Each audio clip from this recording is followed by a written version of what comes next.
HR leaders, what's on your mind these days? Is it AI? Is it the economy? The talent market? Remote work? Retention? DEI? Pay transparency? New laws? Our 2024 Workplace Trends Report outlines how HR leaders are thinking about these challenges and what they believe will help their organizations overcome them. Want to find out what they said? Head on over to peoplemanagingpeople.com/Workplace Trends 2024 and download the report to find out. A lot of times in HR, we did surveys so we could enter awards. That was why we did them. It was, and if you wanted to win an award, you had to do this one survey. And I think we have to change our mindset. And it goes back to when I talked about, being a leader is a privilege. Feedback and data is a privilege. My best ideas come from my people.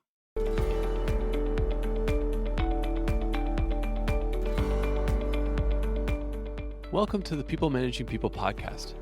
We're on a mission to build a better world of work and to help you build happy and productive workplaces. I'm your host, Tim Reitzma, and today on the show, Debra Corey, highly experienced and award-winning HR leader, consultant, world-class speaker, and 4-time best-selling author, and I talk about employee engagement.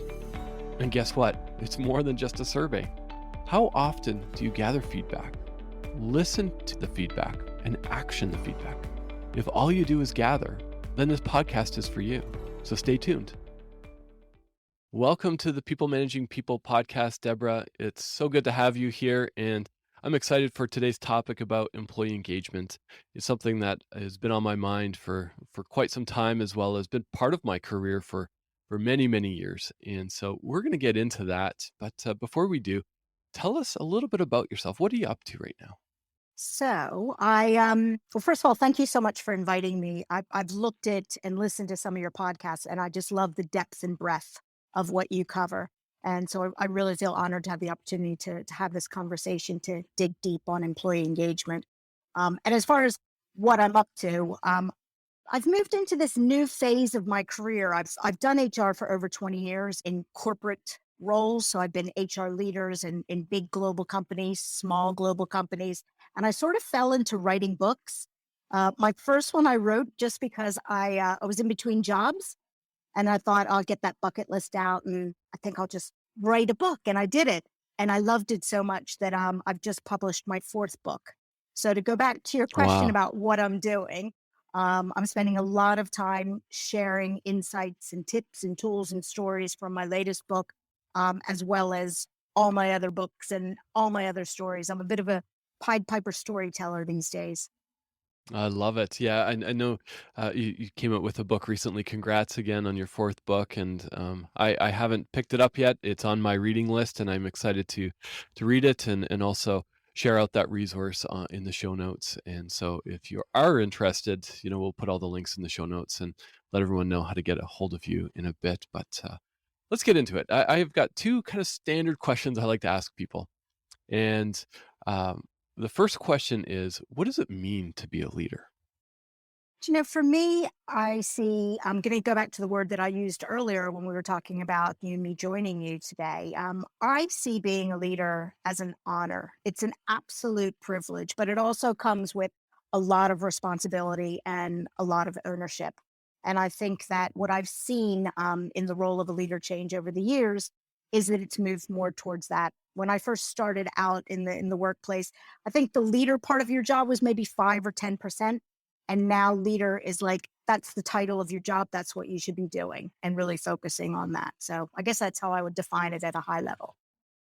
Yeah, I love that. It's less just in the weeds doing, but it's actually leading Which your is so team. obvious, isn't it? It really is obvious. It is, yes. Yeah, but we're still. I mean, and I'm generalizing here, but we still miss the mark on that. It's, oh, you're a leader and you need to do this and you need to do this. So then it becomes, a 10% piece of your role. And yeah, depending on the size of your organization, maybe that's what you need to be focused on. But it truly is, leading and guiding people and bringing the best out of people. Absolutely. And as an HR leader, I think, our role is to change how we develop our leaders and still spend time on the operational side of it. But then a lot of HR people are spending a lot of time on developing the leadership traits of people and setting people up for success. as opposed to, I know when I was a leader for the first time, just being thrown into the deep end. I remember I was working in the US and I moved to the UK. I was moved to the UK and I was made a leader for the first time. And so the combination of being a new leader, leading in a different culture, oh my goodness, the mistakes that I made over and over again, I made mistakes. But to me, that's how you learn, is by making these mistakes. And I will never make them again. Yeah, I mean, it ties directly in my opinion, to employee engagement and, as a leader and keeping our teams engaged and yeah, HR is spending so much time training leaders because it feels like we've, just started figuring this out, in the last 5, 10 years is, oh yeah, just because somebody is great at their job doesn't mean that they'd be a great leader. And yet they're thrust into that place of a leadership without any formal training or any training whatsoever. And so lots of work to do there in that space. Absolutely. I often go into organizations and I do employee engagement sessions with their management and leadership team. And I start the sessions out with some numbers, and their numbers like there's a 70% variance in employee engagement scores because of leaders. So myself and HR can come up with the best programs in the world, but you as a leader, if you don't own engagement, it's never going to change. And then statistics like 75% of people, we all know this, 75% of people leave their boss as opposed to their company. And then even just silly statistics, like I think there was one that was 50 or 55% of people would rather work for a robot or a stranger than their leader. So I try to hit them between the eyes at the very beginning, and not to scare people. But I know for myself, when I was a leader at the beginning, I didn't know that was part of my job description. I didn't know that that was my responsibility. So once I do that, then I equip them with the skills to be able to make sure that those are positive numbers and not negative numbers. Yeah, that's scary. My heart skipped a beat when I was thinking about, wow, 50% of people would rather work for a robot. That's it's I'm thinking to my team, and yeah, I might do some poking around in engagement here later on today. But it is scary, but it also, I think it fits really well into just, a question that I'm have really piqued my interest lately is when you hear the phrase build a better world of work, what comes to mind? What does this mean to you? Yeah, I mean, a lot of what I write about and a lot of what I talk about is really looking at the world in a different way, looking at the world of work in a different way. And, I'm sure after the last couple of years, we've all been forced to look at it in a different way. So, from my perspective, the only way to build a better world of work is to change our perspective. So, what are we looking at? What does the world look like? And then also step back and challenge ourselves on every aspect of what we do to support and care for our people. My second book that I wrote, funnily enough, is called Build It. So that's similar theme of building, Hmm. the Rebel Playbook for Employee Engagement. And that entire book is about challenging all the things that I've done my entire career. It was quite funny because I wrote it with my former CEO at my organization. So he's more of a business person and an entrepreneur. And I'm grew up as a traditional HR person. And we used to joke and say that when we finished a chapter, if Debra Corey, traditional HR person, didn't feel a bit queasy and sick to my stomach because I was challenging my thinking so much, we had to go back and rewrite that chapter. And that's what I think we all Wow. need to do. We need to not be queasy, but we all need to challenge ourselves to make the world a better place to work, or it's never going to change. And be really brave. At the end of my talks, I always end. So I start with those numbers, and I always end with the concept of bravery, and why we need to be brave, and how we need to be brave, and really just put on that rebel cape and go for it. I love that. Just that rebel cape. It's putting that on, and it's being brave. We can't challenge the norm without finding our voice, and it takes being brave. It's scary. We don't necessarily want to challenge in a way that's going to put us out of a job. Yeah. But at the end of the day, if things are not working in our organizations, whether it's engagement data will tell us that, but as leaders, if we don't have a good grasp on how our teams are operating and how are they feeling, how are they Hmm. doing, what's going on in their lives, Yep. um, we got to challenge ourselves in that. Yep. We are in a different era of work. We know that.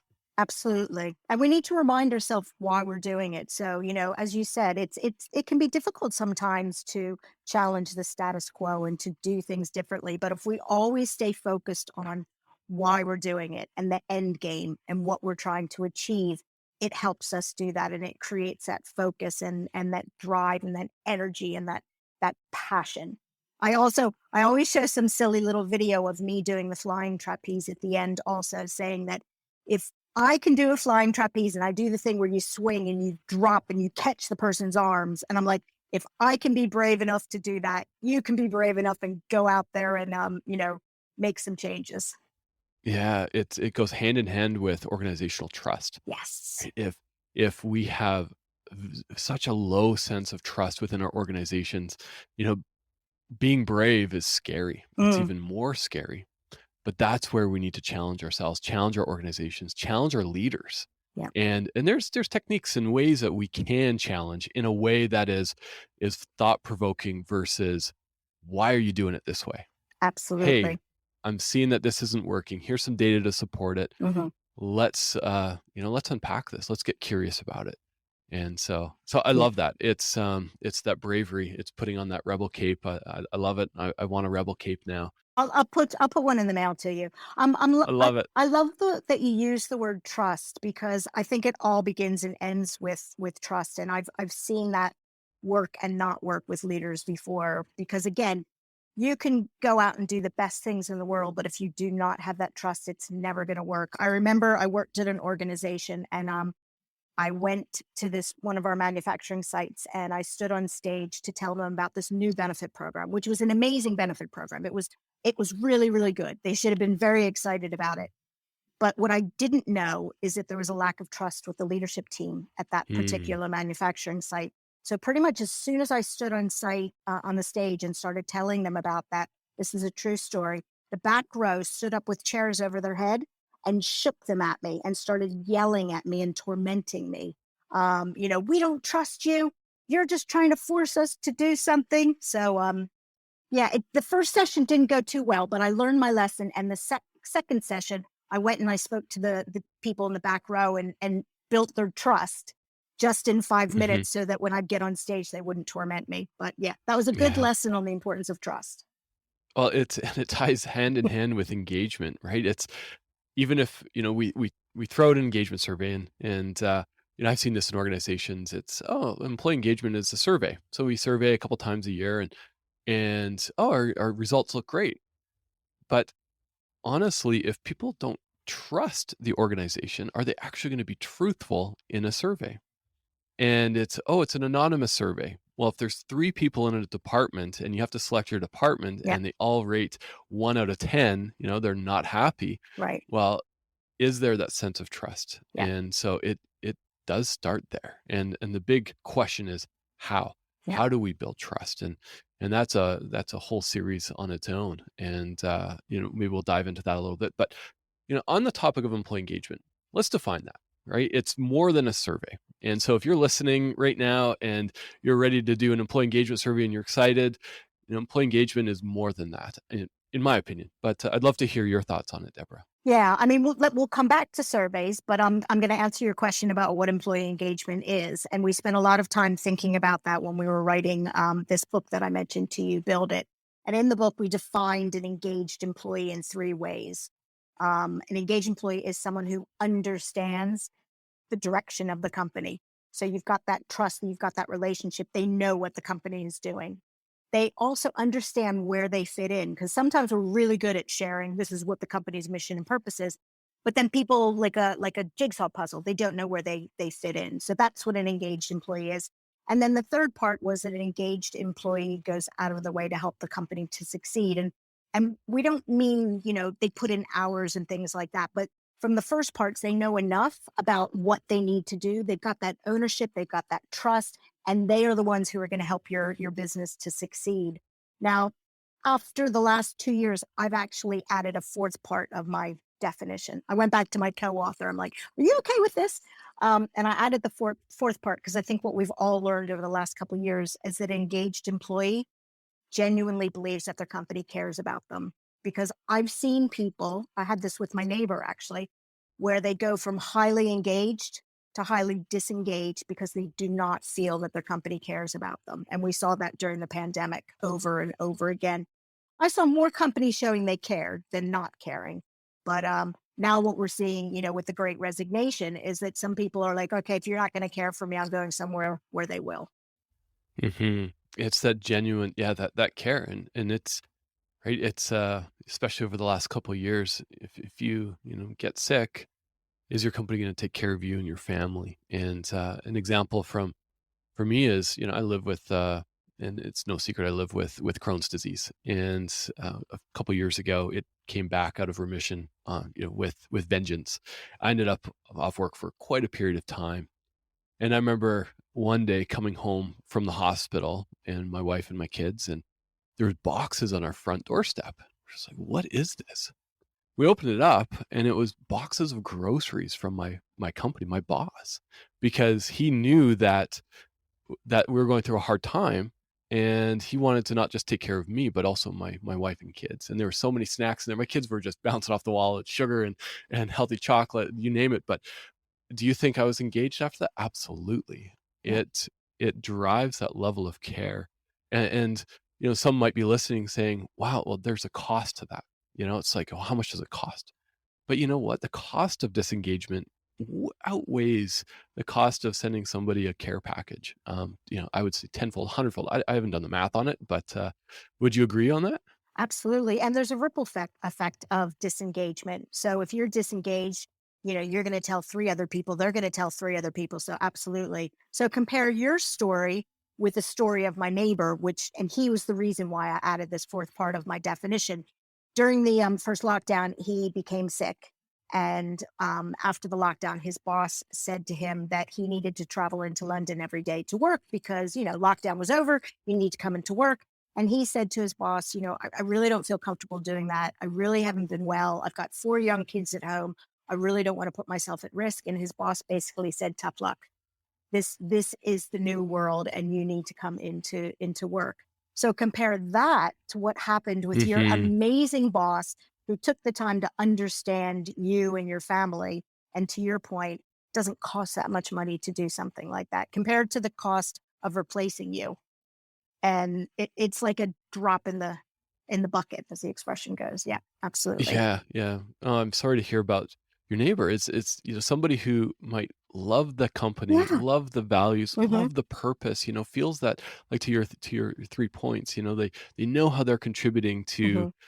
to go from that to, no, I don't care how you're feeling. This is what you got to do. What a way to kill engagement, like right Absolutely. away. Yeah. Guess I can imagine somebody in that position would then, brush up their resume, brush up their LinkedIn, say, I'm open to work or open to recruiters, and away they go. Absolutely. And they've just lost somebody who before, was a very engaged employee. And it's interesting, you can tell already that when I get in front of audiences, I like to do things a bit differently. And when I talk about engagement and disengagement, I often share pictures of what a disengaged employee looks like because we all go, oh right, they're disengaged. It doesn't make a difference. And it's pictures like, have you ever seen the picture where you've got on a road, you've got the yellow line, but there's a stick in the middle of the road and the person draws a line around it. It's like if you've got a hmm disengaged employee, it's hard to describe without the picture, sorry.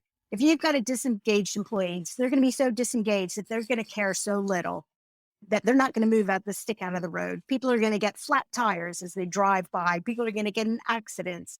And I have lots of silly pictures like that just to show the impact that a disengaged employee could have.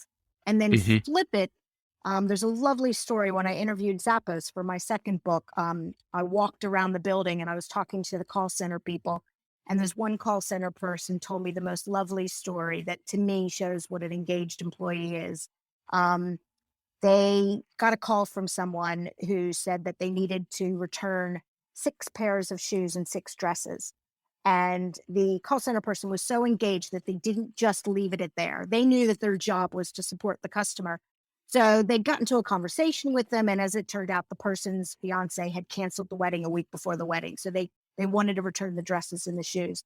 And what the employee did is obviously they gave them the address of where to return it, but then they took it to that next level and they sent the person a spa voucher and wrote a handwritten note about do something for yourself and feel better. And what I love about that is, can you imagine how many people heard that story and how many new customers they got just by that engaged employee? So again, every time we think about engaged versus disengaged, when we think of them as words and numbers, I think we need to think of them as real live examples, like the lovely story Mhm. that you shared. Yeah, it's moving past that survey, right? It's moving Absolutely. past that moment in time. And this is something that has always, struck me with an engagement survey is, we're surveying our teams, whether you're 10 people, 1,000 people on a certain day of the week. And we don't know what's going on in that person's life. We don't know if they were walking in the pouring rain, forgot their umbrella, wet feet, sit down to do an engagement survey, and are just miserable. Yep. And it's like, no, I'm not having a good day. I'm not engaged right now. Mhm. Nothing to do with the company, but they just want dry socks and warm feet. A silly example, but it's because if we just take it at that one moment in time, it doesn't, in my opinion, it doesn't measure engagement. So how do we get to a place of not just measuring engagement, but actually doing something about it and creating a culture like Zappos where, hey, take care of that customer. And I know there's a lot to go into that of just activating your values and your purpose and giving people that autonomy and that freedom. But where do we start? How do we start? My approach to everything when it comes to people is a diverse approach. So, not to rely on just one thing, because you're right. I think doing that one survey once a year just doesn't work. I think it's a good check in time, because statistically, hopefully, it will share something with you. But there Hmm. has to be other ways that you're going to get feedback, and I always start with why. So why am I doing a survey? I'm trying to understand, what are the opportunities, what are the concerns, what are the changes that I need to do. So I'm a big fan of just getting out there. When I used to work at Gap, I used to go out and just fold clothes and just stand next to my sales associates and just get a feel for what they do. It's like that undercover boss, except I wasn't undercover. I love doing focus group sessions with my people. I encourage my leaders to have those conversations with the people and get a pulse of what they're doing. And then as an organization, do pulse surveys as well. I think the biggest thing that we can do is actually do something with the information. And I think that's a big mistake. I was working with a company and they were sharing the data with me from their survey, and it was 9 months old. They hadn't even gone back to anybody yet to share it. And I thought, the next time that you Wow. ask them to do a survey, they're going to say no. I wouldn't. If you don't even share the results with me, let alone do something, I'm not going to do anything with it. So I think it's the what you do, and then the what you do to get the data, and then what you do after you get the data, and how you can make those changes. And you know, it goes back to trust and honesty. If I get results from people that says, talks about, well, we all need 10% increases, and as a business we can't afford it, I don't hide under the carpet. I go out there and I explain, in a trusting, in a, grown up relationship, this is why we can't do it. And instead, let's think about what we can do. You hit the nail on the head. It's doing something with the data. And, you can survey. I know we're kind of down the survey rabbit hole right now. Survey once a year, once a month, once a week. If you don't do anything with the data, and I've heard that in organizations. In an organization years ago, we'd survey quite often, and employees, our survey response rate used to be quite high, and it started dropping. And so we started asking, well, what's keeping you from filling out? It's like nothing ever gets done. Like nobody actions my feedback, and and so we added a couple questions to the survey of like, what could we be doing differently? Mm, What's the immediate impact we could be offering? And out of 100-person company, man, the ideas were just great. yeah, It was like, wow, we don't have the bandwidth now to action all of this feedback. yeah, And so we had to prioritize as a leadership team and really drive that impact. And a lot of it came down to, hey, I don't know if my leader knows what the heck they're doing.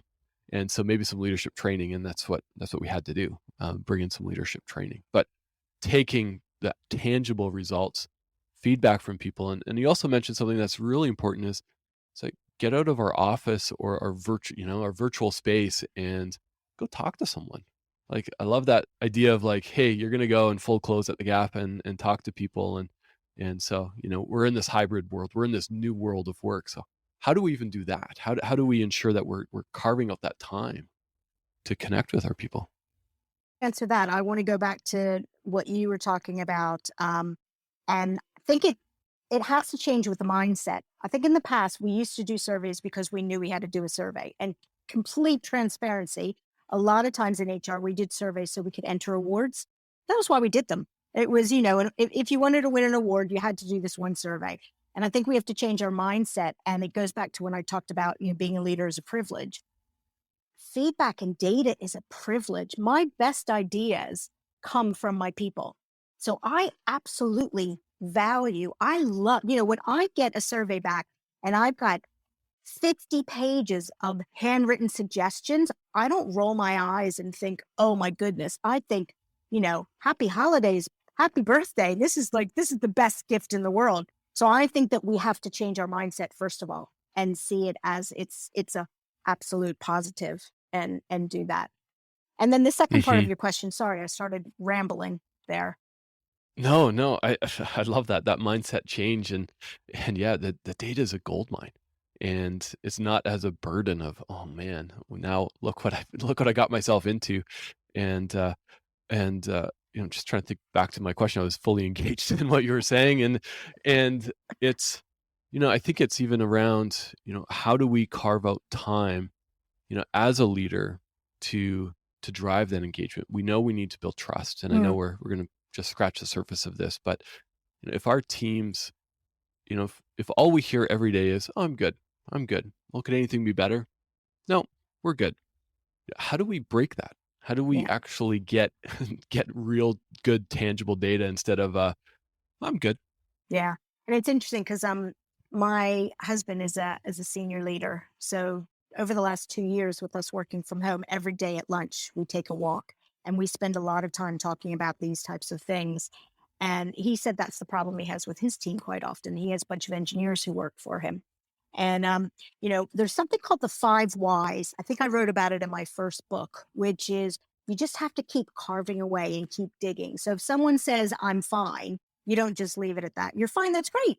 Give me an example of what's fine. And you just keep picking and picking and, in a constructive way so that you can actually get past it. And the more you do that, and the more that the people realize that you're not just asking that question because a survey asked you to do it. And that is part of the problem with some of these surveys is there's, some of them just, you have to rate what you are between 1 and 5 every day.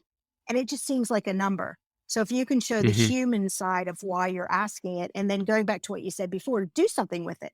So if someone says, I'm not fine, okay, let's talk about it. What can I do to support you when it comes to that? But I do think it is going into the doesn't have to be 5 whys, but more than, scratch the surface with your questions.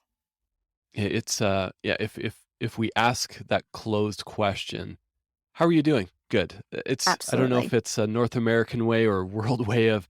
It's not even it's it, it's kind of lost its meaning. Yeah. And I remember once, we were at church and somebody asked my wife how she's doing, and, oh, how are you doing? And she said, well, not that great. And the person was, uh-oh, I'm not Yeah. prepared for this. And so we had a great conversation. But, when we actually think about that question, how are you doing? Yeah. Like, Yeah. this is a real check-in. And there's a online platform, a great company called Checking In. And it's really something that I've even brought in with my team, thinking of that rating scale is, on a rating of 1 to 10, what's your energy level? How are you doing? And what's one word to describe how you're doing? And so 1 meaning you should probably be in bed or maybe see a doctor. 10 meaning you're bouncing off the walls. Maybe you've had way too much coffee. You're fired up. You're ready to go. And it's a little awkward at first. We do this a couple times a week Mhm. in our huddles. But what I've noticed even over time is people, and even myself, you start to build that trust. Yeah. You start to go, okay, I'm not a 9. I'm a 6 today, and I woke up with a terrible headache. It's like, okay, what are you doing to take care of yourself today? Mhm. Versus, okay, I woke up and I'm a 4, and I've just got low energy. And as a leader, we could say, well, I don't care, just perform. Or as a team, we could rally around that person and say, well, how can we support you today? Absolutely. And I think that's important because if you're going to ask people questions, and I always coach people on this when they're doing surveys, you have to ask yourself why you're asking you that question. So if you're asking that question because you genuinely want to know, what people's energy level is like and how you can support them, but you need to think about what you're going to do when you get that number, and Hmm. move and take it to the next level and go from there. Absolutely. You Mm, can't just take it and then leave it on the surface. You need to be able to do something with it. And I've recently brought that into a management meeting in our organization, a senior leader meeting. And somebody afterwards said, I really like that. It actually made me pause and think, how am I actually doing? And it was good to hear everyone's numbers because now I know who to have a conversation with. yeah, And so again, if whatever that question is, whether it's an engagement survey or you're a leader or sitting down with your team, um, what are you going to do with that data, that information? Is it just going to go in one yeah, ear and out the other? Then don't even bother. Like if absolutely, you don't care, then don't ask. It's yeah, simple as that. If you're not going to do anything with yeah, it, if it's I think that's probably the biggest lesson to learn hmm, is when you're getting these inputs is doing something with it and yeah. making sure you've got the space to do something about it as a leader. And I also think that I am a numbers person. I love numbers. I did the reward function for most of my career, so comp and benefits and things like that. So I love numbers, but I've also learned over the years not to just look at a number in a black and white sense, and to look at a number in many different directions. So often what we do is we get that one number and we say, okay, that's the trend, but then look at it another way. So if you've got an engagement survey, is every team engaged in the same way? So, I did a survey once when I was rolling out a new recognition program, and it looked on the surface that everyone was really engaged. But when I really dug deep, I realized that one of my countries, not one single person had gone on the platform and used it at all. So it was really, looking in multiple directions at the data to get away from the trends and see if there's any other things that you need to notice from it. And I really encourage leaders to do that as well. Don't just go for the average or the mean. Yeah, don't take the headline. Right? Exactly. We're a society, and again, this is a very big generalization, but we love the headline, the caption. When we scroll through the news, social media, it's just a headline. The same with our data. If we just look Absolutely. at it on the surface, it might tell us something we want to hear. But let's dig into it. Let's look at the demographics, location. Is there something maybe in our D&I programs that we're noticing that we need to shift, or whatever that is? We gotta dig into the data, and that takes time and it takes a skill set. Or you can get a piece of software to try to do it for you. But if you can't afford that, the magic of formulas and being able to design that survey correctly. So, if somebody's listening to this today and, whether they're launching an engagement initiative or a survey or just looking to engage with their team, where can somebody start? What's the one thing somebody can do today to drive that engagement? It really goes back to what we just said. I think the starting point is to listen and to understand. So, my second book, Build It, we've got a model called the Engagement Bridge model. And in the model, there's 10 different elements, which are basically all the tools that we have to engage our people. Things like communications, things like values, things like recognition, pay, benefits. And when people ask me, where do I begin in building my bridge, my engagement bridge? I tell them you need to understand where are the pain points. So, for example, my last company, and I did that whole exercise, I realized that actually recognition was where I needed to begin because when I talked to my people, they didn't feel appreciated. So to me, that was where I began. So I'm a real advocate of not just following a 10-step process because each company is so, so different. I think you need to start with where your pain points are from a people perspective, but also a business perspective also. So, if there's a business challenge right now, you might need to go out and design a new incentive program or design a new performance management process. So it's really balancing the needs of both to make sure that you're strategically developing your engagement programs heading in the right direction. Thank you so much for that that wisdom and insight. And I know, I lead a small team, and so I've got some great ideas on just even how unpack even with my team and drive that engagement, and just to listen. What's working well, what's not working well, and come from that place of honesty. And when you were actually saying is just listen. Um, I've worked with leaders who, if they heard, oh, my team's not feeling appreciated, the immediate reaction is, well, what do you mean? I give them lots of appreciation. And so as a leader, if that's our initial reaction, just gut check that, park that at the door, and maybe say something like, tell me more. Like you said, Deborah, the 5 whys. Why would they say that? Why are they thinking that? Yeah. What's coming up? And even if our reaction is, well, suck it up. I recognize everybody. hmm Everyone should feel appreciated because I say thank you all the time. Well, just because you say thank you doesn't mean people feel appreciated. So Yeah.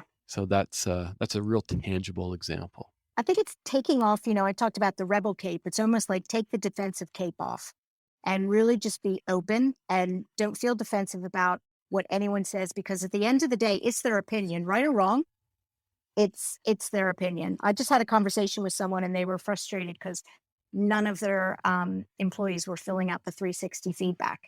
And they're like, I'm just going to send it out again. I'm going to send it out for like the 8th time type thing. And it's like, maybe you need to understand why they're not filling it out. It goes back to what we said with the 5 whys. I do sound like a broken record. But are they not filling it out because they don't trust it? Are they not filling it out because actually, do you know what? They think you're doing a great job, so that they don't feel they need to do it. But, really understand that's where they're going. I was going to say hmm one other thing about the whole beginning, because I said you need to figure out for your company where to begin, but I am going to break my rule a little bit, because I think in this world that we're in right now, one element of the engagement bridge that every company needs to do better than we're doing it already is communications. And there's on the engagement bridge, there's an element called open and honest communications. And that really, it's what builds trust. It impacts every single thing you do.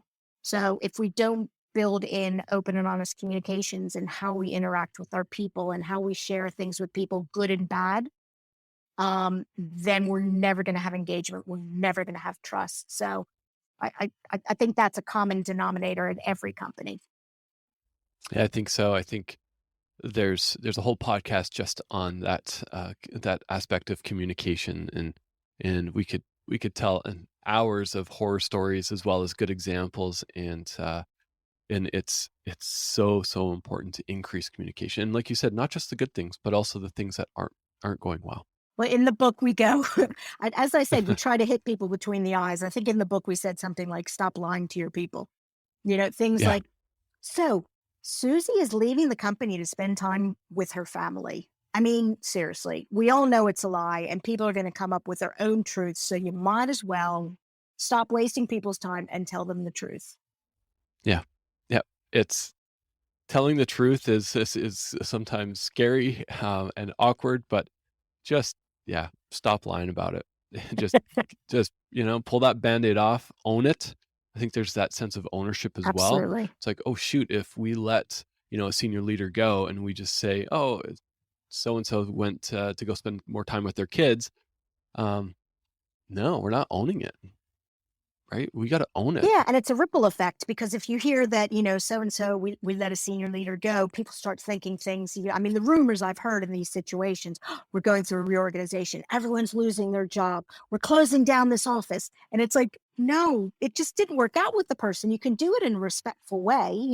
There's Yeah. situations where it's happened to me before. It's just not the right fit. And you know what? That's fine. Wish them well, support them on the way out, engage with them even when they're leaving, and it's a much healthier situation.